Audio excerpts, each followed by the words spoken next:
Volunteer এদিক চলে আসুন, ভলেন্টিয়ার এদিক চলে আসুন। মফিজা ভলেন্টিয়ারদের নিয়ে এদিক চলে আসো, ডাক্তার মফিজা ভলেন্টিয়ার নিয়ে এদিক চলে আসো।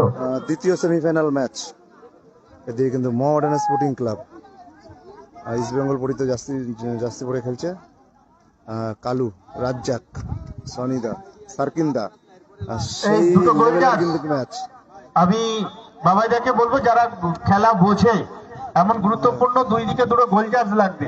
Semifinal match. আর এদিকে কিন্তু যে টিমটা ওইদিকে একটা আছে, এদিকে কি আছে গোল চার্জ, একটু হাত উঁচু করবে।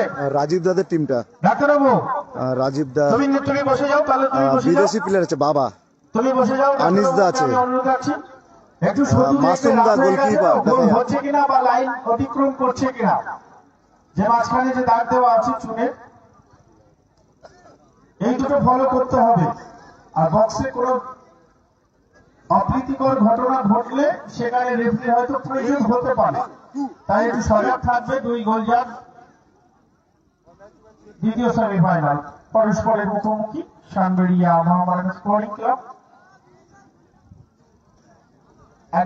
একদিকে আছে কৃষ্ণমাটি কবুর সংঘ।